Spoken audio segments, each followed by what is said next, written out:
We're different because we're not as much a store as we are an experience. And I think that's really what the expectation is. I mean, the second you walk through the door, you feel like you just walked into your friend's house and all of your friends are over.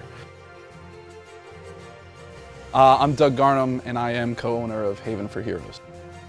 I was born in Myrtle Beach, South Carolina. I moved up to Fort when I was 13. I've had a long and interesting life, and I've always been kind of a jack of all trades. But the one thing that's been very formative for me has always been the nerd culture.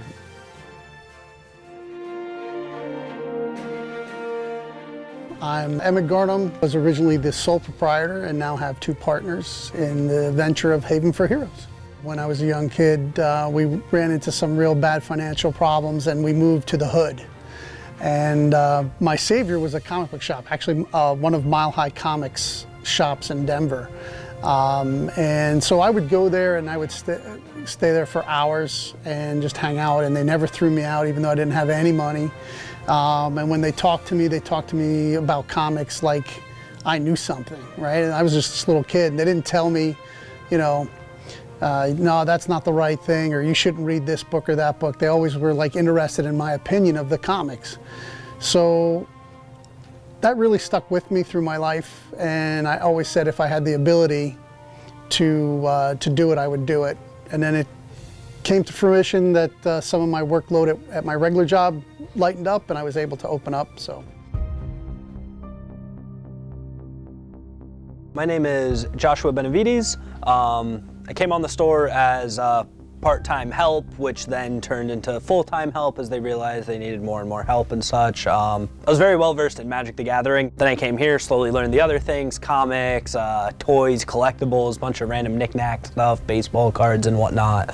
And then January of this year, I came on board as one of the partners, so I'm now a co-owner as well.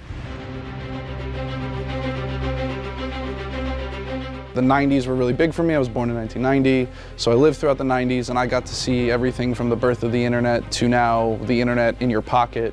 And you know, I played pretty much every video game system there was, learned how to play D&D and Magic at a young age, and I continued to do so into my not so young age. And something that was always a hobby just kind of became something more.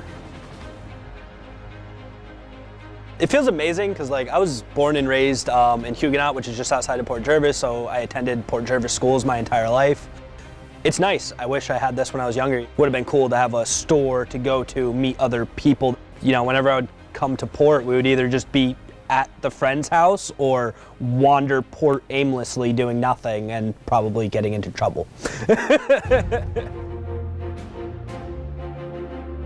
When I was a kid, I didn't really know to thank those guys that did that for me, and this is sort of my thank you, so it feels good. Now it looks like we'll be hanging around for a long time. Since Doug and Josh have come on, we've really narrowed our focus down to being a real collectible shop. So the future plans is moving to that direction and becoming a real business, just like a real boy.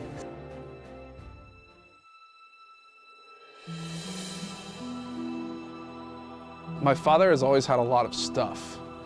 A lot of stuff, and so you know, I remember growing up around boxes and boxes and boxes of comics and cards everywhere, and you know, so eventually my stepmother got upset with him and was like, "You need to do something with all this stuff." And so it was, I think it was a Thanksgiving. We were upstate with our family, and over dinner he's like, "Yeah, I'm gonna open a store."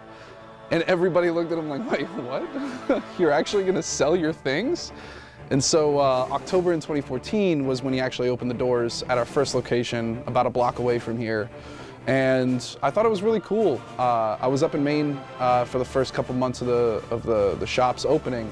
But then when I came back, I saw how busy it was all the time, how many kids were there, how many friends were there. Just, you know, it was a nice community, and I thought it was really awesome. And talking to my father about the shop a lot, and you know, I'd be like, hey, this would be cool, or hey, this would be cool, hey, this would be cool. And then finally he got sick of me like just telling him things, and he was like, put your money where your mouth is. You know, we're gonna be partners now. And I was like, okay. I've been here almost every day of my life since then. It's a great place to be if you're in the Hudson Valley or even around the area. We get people that come from like Scranton, Pennsylvania, you know, it's almost an hour and a half away. We get people that come from Honesdale, Pennsylvania, an hour away and stuff like that. People that come from Newark and Jersey. Even if you've never been here before, because everyone says hi to you, and once I know your name, we're all saying your name every time you come in. I'll be like, hey, welcome back. Hey, you know, and common phrase I say all the time is, if you need anything, give me a shout, mi casa, su casa. Like it's, you know, it's a pretty chill atmosphere. Everybody's your friend that comes through the door. It's great. It's like you're no longer isolated in just this work home atmosphere. You have all this huge community. It's a really big passion of ours, and we put a lot of ourselves and a lot of our hearts into it. It's really the heroes are the people that come in. That's the haven for heroes. It's not the people in the comics or on the cards. It's all the people that come here. I think that something that was missing from my life as a kid was somewhere that everyone could feel welcome, regardless of what they were interested in, regardless of what their background was, regardless of, you know, who they were and who they will be. It didn't matter. Everyone could walk in here and feel welcome. You know, as long, you know, the rules are generally just respect each other and respect the space. So anyone who's willing to follow those rules can find themselves home here. We've watched people grow. We've watched people graduate high school, go on to college, graduate high school, go on and do amazing things with their trade. We've helped them get jobs. We've helped them, you know, with anything that they've ever needed. And it's really become a giant family that excludes no one.